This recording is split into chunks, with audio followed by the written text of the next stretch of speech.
This is Freedom Investor Radio, and I'm John Pearl.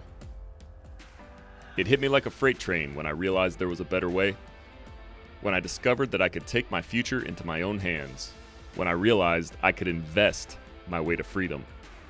This is what I'm working towards. In each episode of Freedom Investor Radio, we will explore the tactics and strategies used by the top real estate investors and entrepreneurs in the nation.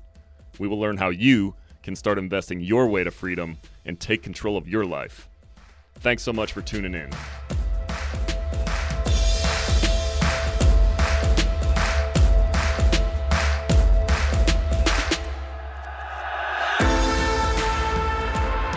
What's going on, everybody? Welcome back to another episode of Freedom Investor Radio. I'm your host, John Pearl. Today, I'm joined by Michael Meade of Ambition Capital Group. So Michael and I met about a little over a month ago, I'd say now, at a conference, at a real estate guys conference in Dallas, Texas. We connected during one of the breakout groups, one of the networking sessions in between the educational sessions, and we are both graduates of the University of Tennessee. Michael is a real estate investor in Tennessee currently, and so I wanted to bring him onto the show and hear his story. So Michael, welcome on. Thanks, John. Happy to be here. Hope I can provide some good content for your listeners. Yeah, man. So let's jump into it. I like to just give a quick intro and then I pass it along to you. Why don't you tell us where you are now and kind of what you did to get to the point where you are now professionally at real estate investing wise? Sure. So currently, I'm the president and founder of Ambition Capital Group, where we help passive investors invest in commercial short-term rentals and apartments for passive income. A little bit about my background. Like you mentioned, I went to the University of Tennessee. I'm a fellow volunteer here, so that's nice. I went and got my undergrad degree and master's degree in accounting with a focus on taxation. After school, I became a CPA and an auditor for 6 years at a top 10 public accounting firm. Learned a whole lot, ton about business, ton about financial statements and how to tell the whole picture of a business and their financial success or failure through their financial statements. But public accounting is very much an up or out industry. And so after about 6 years, I realized this probably isn't for me long term, kind of got a little burnt out. And so I was looking elsewhere. And then after that, I left public accounting into private industry. I became the controller of an office technology company here in Nashville, Tennessee. About a year and a half in that role. And then I was promoted to VP of Finance, which is essentially, at the time, was essentially CFO without the title and pay. But then within about 9 months after that, I did get the CFO title. And so at the age of 31, I'm CFO of a company with 140 million in revenue. So it's been a pretty good ride professionally in the career. Learned a whole lot, and I think it built a real good foundation for where I'm headed. Real estate wise, I kind of got involved in real estate in 2014. I was 24 years old at the time. Bought my first single family rental. It was intended to be my primary residence and soon to be a rental, but life happened and it kind of became a rental right out of the gate. After that, I was just kind of piddling around, learned a little bit with that one, got another one a few years later, 2017. And that's when I got turned on to the Bigger Pockets podcast. And so those guys helped me learn a lot. At the time, I thought I was going to start at episode 1 and listen to all of them. I was hooked, right? But you kind of get to that point where you're like, okay, let's hear what else we got out in the world. And so back then there were also like 300 episodes. So I was pretty much behind the curve. I couldn't catch up even if I wanted to. But I learned a whole lot from there. It gave me a lot of confidence on what can be done out there. And so I bought my first primary residence finally that I moved into, and then I was like, okay, let's go. Let's try to flip a house. That went pretty poorly. Like a lot of people you hear, first flip didn't go well. So I refocused and I was like, okay, flipping, not for me. And so I focused back on rentals, got another shortly thereafter, after losing a good chunk of change. I was like, let's refocus. Got another rental, got a quadplex. Now we're into some multifamily. Kept going from there. Ended up selling a couple, buying an 8-unit apartment a few years later. Did 1031 into that. So we're kind of progressing in the real estate advancement there. Now we're in commercial apartments, right? It's a little different or a lot different for that matter, than residential. And so I learned a lot with apartments. I kept going. We did try a few more flips. There were more hotels than flips, and we did real successful with that. So I scratched that itch and redeemed myself on that front over the past 2 years. Since then, I've kind of bought and sold some single families, some multifamilies. Um, Recently got turned on to short-term rentals. So I got our first one of those back in November of 21. And we started self-managing that. Me and my girlfriend, we joined a mastermind and coaching program to learn how to do that. And they've been great. And then as our second month of self-managing is this March in 2022. And we surpassed the old professional property manager, I think $3,000 gross revenue. So that felt pretty good to know that we're on the right track and we're beating the pros out there in our second month of operating. So that's been pretty good. That's kind of, I guess, where I've gotten to for now. All the long-term rentals, then just approaching the short-term rental space. Got it. And so where exactly in Tennessee are you right now? I live about an hour outside of Nashville, which is the middle of Tennessee. But I commute to work each day here in Nashville. So I just generally just tell people in the Nashville area. Got it. Yeah. And so the majority of your investments are in Nashville as well? Actually, none are in Nashville proper. I keep about an hour ring outside of Nashville. And so there's a town up about an hour north of Nashville called Clarksville. Love that place. There's a town about an hour south of Nashville named Columbia. I got some properties down there as well. And then the short-term rental I have is a 6-bedroom, 6-bath cabin out in the Smoky Mountains near Gatlinburg. Indoor pool, theater room, pool table, all the jazz that you can find on Airbnb. So we love it. Yeah, Tennessee market, we love it. Yeah, you've been it's a great place to be for the past few years as a real estate investor. I can tell you, being in I'm in California, and I can't go more than a couple days without hearing somebody say they know somebody who just moved there, or they are going to move there themselves here shortly to, for whatever reason. But it seems like Tennessee is the place to be these days. And that's a good thing for real estate investors. I don't know if everybody loves it for other reasons, but it's a conversation for another time, right? That's right. It's a mixed bag of emotions there. Yeah, exactly. All right. So let's talk about, you kind of took the traditional route of, you kind of became a landlord accidentally and just started learning more and scaling up. And that's a path that I've seen a lot of people take. Do you think that is necessary for people to start with the single families as you did in order to scale up into the bigger stuff? Or is it, are there other ways to go about it? It is absolutely not necessary. So I know plenty of people that straight out of the gate go to multifamily or commercial real estate right out of the gate, and they do really well. For me, it did build a building block, and that's kind of how I like to do, is get a proof of concept on a small scale and go from there. So my first 2 properties I had, I did self-manage. And so I learned screening tenants, the good and bad side of that, having quality people in there, relationship with them. But then you kind of realize, if you got 2 or 3 properties turned during the summertime and you've got a W-2 job, how do I get in there and clean this place? And you realize you can't do it all by yourself. And so the sooner you learn that, though, the sooner you succeed. So you start underwriting properties to get property managers in there, and you can scale that way. And it's less time, it's more passive income, and it's less work really when it's all said and done. But to answer your question, you don't have to do it, but it worked pretty well for me, and it works well for a lot of people. Great. Yeah, I kind of took the alternate route, and it's definitely taking me a longer time than I think if I had learned the ropes. But it's definitely a learning process, surrounding yourself with the right people, building relationships, education, taking action. That's kind of been my MO for the past couple years. All right. So you mentioned you are getting into you've been in the commercial space for a little bit now, but what is your what are your goals moving forward as far as acquisitions? What type of properties are you looking at? Acquisitions, we are looking at apartments still, and then short-term rentals. And so apartments, my goal for this year is to close on 300 units by the end of the year. And so just to hold myself accountable here, today is March 31st as we record this thing. So I've got 9 months to get it in gear. But we actually sent out, I think about 10 to 12 LOIs on some properties this week. So we're going straight to owners and trying to see what we can work up out of there.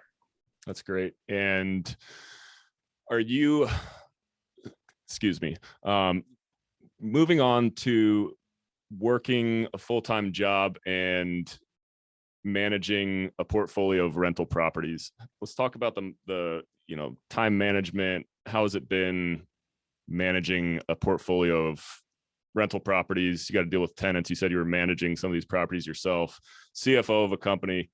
It's got to be kind of crazy at times. Talk about that a little bit. Sure. At times it was. And then it's definitely not easy, but it's manageable. And the key to it being manageable is to find a property manager that you can rely on. And so now the day-to-day management, I'm not involved in. As a unit turns and we decide on what kind of improvements we may want to do to a property and where we think the rents could go.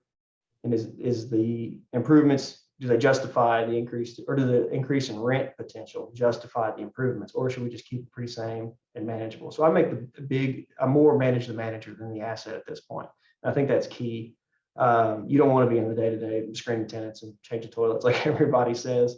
But it's gotten to the point to where like I said, I'm hands off in the day-to-day. I'm in more acquisitions. So what my time is spent doing is going to networking events and meeting people and trying to find deals and meeting the right people, and now finding operators as well, because I'm not going to run a 300-unit apartment building. I'm looking for people that have that experience and can do that themselves. Same with short-term rentals. You mentioned asset classes I'm getting into. That's one I plan on doing here very soon, scaling up. And we're looking at a couple different new construction development building to be short-term rentals here soon. And I don't plan on being a property manager on those. I plan on partnering with somebody I met in the mastermind program I joined. He's actually one of the coaches of that program. So I plan on relying heavily on other people's expertise to get me to reach the goals I want to get to. Excellent. So as somebody who's managed or owned residential and commercial properties, and it seems like you favor the commercial side of it, what are some of the key differences in those types of asset classes? I think scale is the good answer, and you can afford to pay a property manager. If one unit goes vacant, you can absorb those vacancies for a while, or those repairs that might be needed, because you've got income coming from other doors.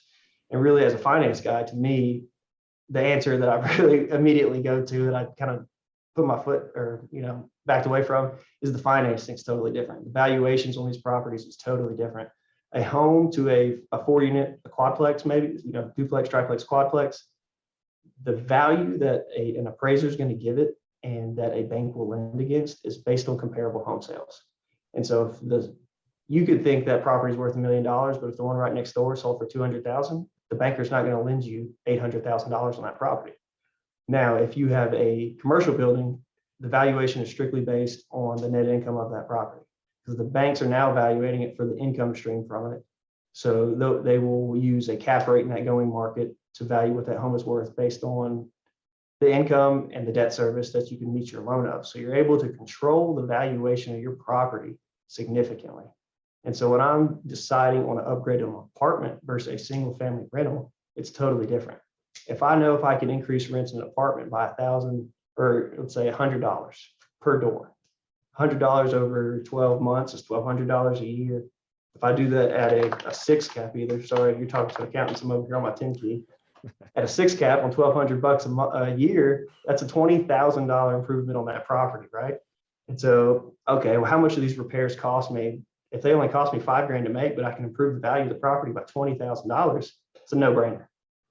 So you can't do that with a single family home, but you can do it with a commercial building. Yeah, that was when I learned that concept, the concept of forced appreciation. You go in with a solid business plan and a solid team. It's almost, there's definitely things that can happen. They're not risk-free, but you can be pretty certain that things will go relatively well. And that was ultimately the thing that drew me to commercial multifamily. It was once I discovered that, I was on bigger pockets as well. Once I discovered the forced appreciation aspect, I was not even paying attention to the single family stuff anymore. It's monumental. You have a lot more control, and you can influence your cash flow. You can influence the valuation. You can refinance, so long as you know what the bankers want. So you got to know what your banker's needing and comfortable with, and do they have room in their bucket for that asset class at that point in time. So staying in touch with your banker is pretty huge. Right. All right, Michael, any specific deals stand out in your mind that you like to share about, like a story that, somebody who's just getting started might find valuable? Anything popping out to you? Two quickly come to mind, and they're kind of similar, or really even three, and none of them are really about the deal. It's about the network that found the deal. And so I had two properties that were brought to me by the same guy who's an agent developer and kind of just all in on different things here in Nashville. He brought me apart twice. He brought me a quadplex that I bought for 200,000 on day one. It appraised for 260. So I was able to get a HELOC almost immediately and take out most of the cash that I had put in it. The exact same thing happened with the exact same seller and the exact same agent. About a year later on my 8-unit apartment, he found it for 530. It immediately appraised for 600. Now I just reappraised it this past week, and we refinanced, cashed out everything and some. But right out of the gate on both those units, I was able to get a HELOC and tap into the equity that I put in there. So right out of the gate, I could do that. And I only found those because of my network, right? The other one comes to mind is that short-term rental cabin. I met a guy at a real estate guys event. You alluded to them earlier, down in Belize last year. And there was this guy that was saying, I can get 60% cash on cash in short-term rentals. I said, this guy's crazy. And so luckily the event was about a week long. And so after 3 days of everyone hearing his story, I was like, okay, I got to go talk to him. And so he was finding them in the East Tennessee Smoky Mountain area, which is only 3 hours maybe from where I live. And he lives in Michigan. And so he had been self-managing these from afar. And there's certain loans you can get that allow you can get that 60% cash on cash return. And so if I didn't meet that guy, I wouldn't have found the property that I did, and I wouldn't have had the cash flow that I have now because of that. And I wouldn't be headed down this path that's going to lead me to more short-term rentals. And so none of those are really deal specific, but they're about the network. That's where you get a lot of value. I have a couple of friends out here that invest in Sevierville, Pigeon Forge, Gatlinburg, going to school in Knoxville. For those listening, these areas are about 45 minutes outside of Knoxville or so. And we go up there occasionally. Never would have thought it would be such a hot spot for real estate, but sure enough. So it's a huge community right now. It's I think the secret's out right now because prices are booming out there. Yes, so absolutely. It's been fun to get in when I did, I guess. Totally. So Michael, this is Freedom Investor Radio. We like to talk about taking control of your life and your finances and your investments in order to have more control over your life. And you told me something when we were in Dallas together that piqued my interest. And you are living the example or about to be on the path to be. So kind of talk about what the process has been like. If I understand correctly, you have a plan to be a full-time real estate investor here shortly from your real estate investments, no longer in the W-2 world. Let's hear about it. Yeah, so I plan on leaving my job in July. So as of today, it's about 3 to 4 short months from now. And so we're prepping everybody to fill my shoes. But just over the course of the past few years, I've realized that I have enough passive income to pay my own bills. So I have not yet replaced my W-2 income. I know that's a goal that you got. I'm sure we'll talk about it later. But I've got enough cash flow. I've got enough cash reserves. I've got enough equity in properties that I just feel at this time it's right. So if not now, when? And so I'm just ready to make that jump. And I feel like I've got enough knowledge. I've got a network big enough, and I know the right people that can help me get to where I want to get. Yeah, man, it's something that I keep going back and forth with is, I'm very thankful for my job. I love my job, but my personal job is ending in 2025. And, as I get more involved in real estate investing, I just think that if I had more time to work on it and not spend as much time at my job, I could be that much more successful. And it's at times it feels like my job is getting in the way. I know that sounds dumb, but last thing I was going to say was you can simplify your life. I think when you have the comfort of W-2 income, people tend to get careless, frivolous with their spending. And a lot of these things we can cut out of our lives and live a lot more simple. And then once we do that, we can live on less money, say, quit your job, be a real estate investor, and then you have time to really scale up your income through real estate investing. So that's kind of something I've been battling with these days. I wholeheartedly agree. You've got to prioritize what's important to you. So anything from spending money to, do you really need to listen to music on the radio, listen to a podcast instead? Constant education, investing in yourself. But you also alluded to the time a job takes away from you. So I've been able to do this as a side hustle pretty much, and on the weekends. The opportunity costs that I'm incurring by coming to work every day, they're kind of impeding my long-term goals. And so until you can kind of see that, you're almost trapped. So, but with the moment you cross that path and you can see, like, there's deals I want to go underwrite, but there's an apartment showing in Bowling Green today on a Wednesday. I can't go to it because I got to go to work. When you start seeing that, you're trading your time for dollars, like everyone says, there's bigger and better things out there. And one of the quotes that I've been lucky enough to hear throughout my life, and I think hopefully it resonates with some of these people that are listening to this podcast, is nobody makes a change until the pain of staying the same outweighs the pain of that change. And so once you get to that point in your life where you've had it, this is it, what more is out there? You don't care of how discomfortable or uncomfortable, excuse me, the change might be. You know that what you're going through right now isn't it.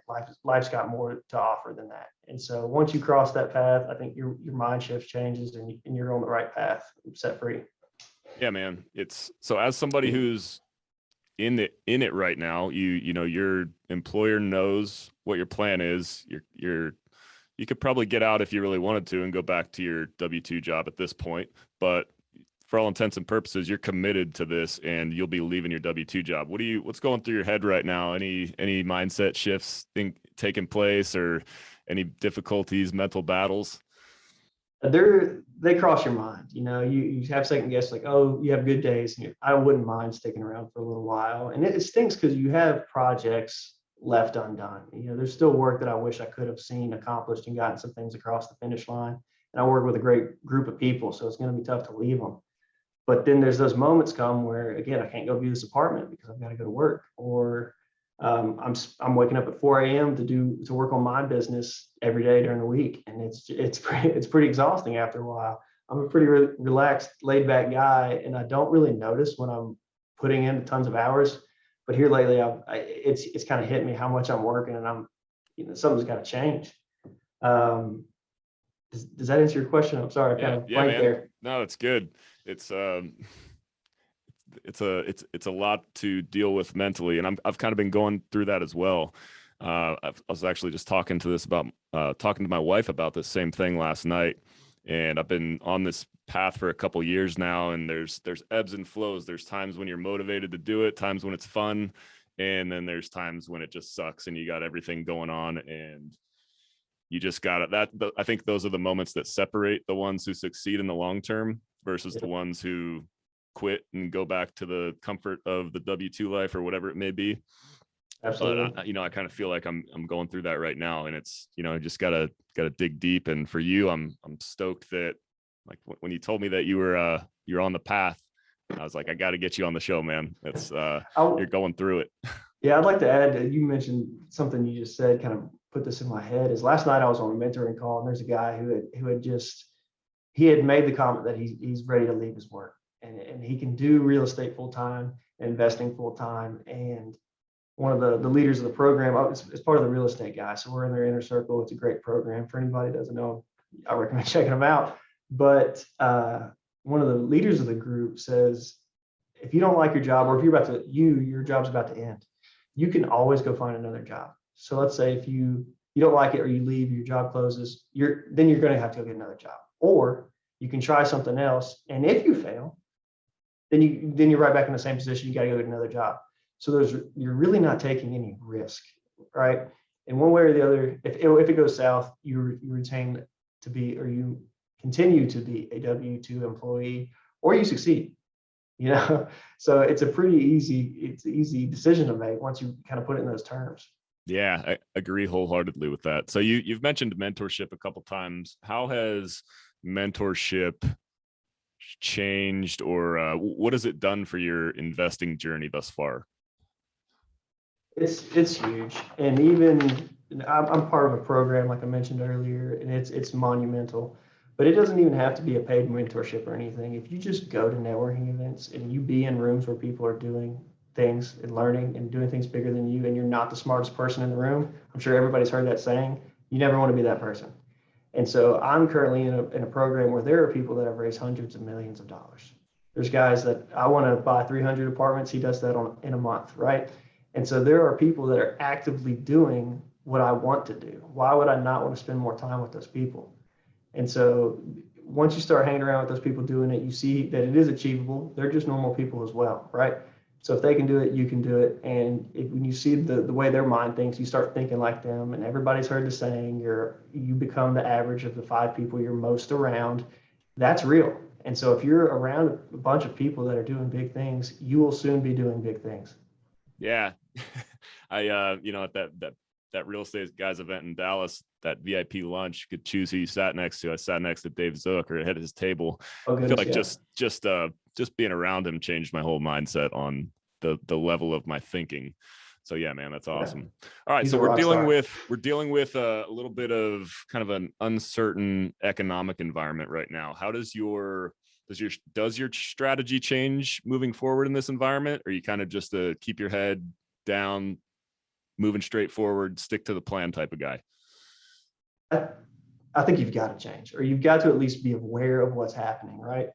And so one of the things I've done is any property that I was sitting on a good amount of equity that appreciated substantially recently, I've either sold it or refinanced it. And so I like to look at the terms of what is my return on equity in this property, maybe not the return of investment I have in this property. Because I may have very little dollars invested in it, but I'm sitting on thousands of dollars of equity or hundreds of thousands of dollars of equity. Let's get that out and put it somewhere else. And so I've already talked about the cabin in Gatlinburg or the Gatlinburg area in short-term rental space. I love short-term rentals. The cash flow those things create is phenomenal. But in this economic environment of headwinds and potential for recession maybe, or liquidity issues or rising interest rates, there's some headwinds here. And so a market like the Smoky Mountains, where it's strictly vacation rentals, and so it's strictly people's discretionary income spending, that's a little more risky. And so I'm now focusing on short-term rentals here in the Nashville, Tennessee market. And that's why we're looking to build, also because the price of existing inventory is rather expensive. But Nashville's got a lot more headwinds and diversified than Gatlinburg is. And so I'm looking at the macroeconomics of people moving here. You mentioned that earlier, the Californians moving here. They're real and they're coming, and they don't mind spending more money than the locals do. And that's the same for people from New York, from Chicago. There's a mass influx here, and not only here, to places like Florida, places like Texas, places with low income taxes and warm weather. So I'm going to Jacksonville in a few months to kind of scope out that market as well. I've been hearing good things, so I'm going to go get some boots on the ground and actually see it with my own 2 eyes. So I'm looking at different markets, I'm looking at different asset classes, and I'm being aware. Same with apartments. The name of the game with apartments is kind of short-term loans for a little while till you value add, and then you refinance. Well, what happens if you can't refinance, or the cap rates have changed at the time you planned to refinance, or that the interest rates have changed at the time you plan to refinance? That drastically changes the performance of your investment. And so if you're not aware of that, if you're just heads down following the plan has already changed, and you're going to find out last. So you've got to be aware of those kind of things.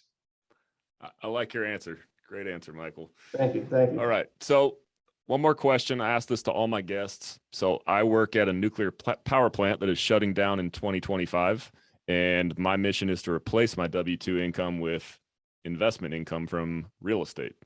Right. And with you kind of being in a unique position, we've talked a little bit about this already, but what is your one biggest piece of advice?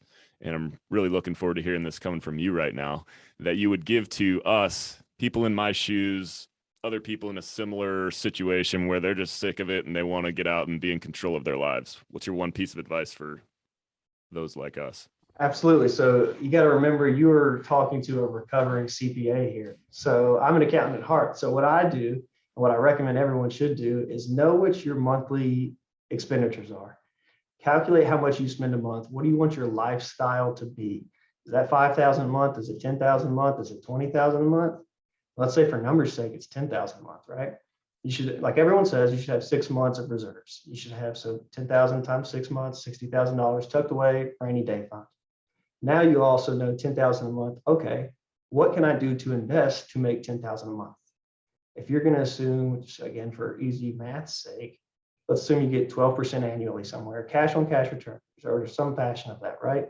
So that's 1% a month. If you think of it real simply, you want 10,000 a month, divide 10,000 by 1%. That's $1 million. So you got to invest $1 million somewhere that gets you 1% a month, and you can live how you want to. Now you might be thinking, okay, I can't get $1 million. What's next? Okay, well, what's 100,000 divided by 2%? So let's say you invest somewhere where it gets 2% monthly or 24% annually. Well, that number, 10,000 divided by 2%, is $500,000. Can you get $500,000? Can you find that asset that gets you 2% monthly? And if not, do you really need $10,000?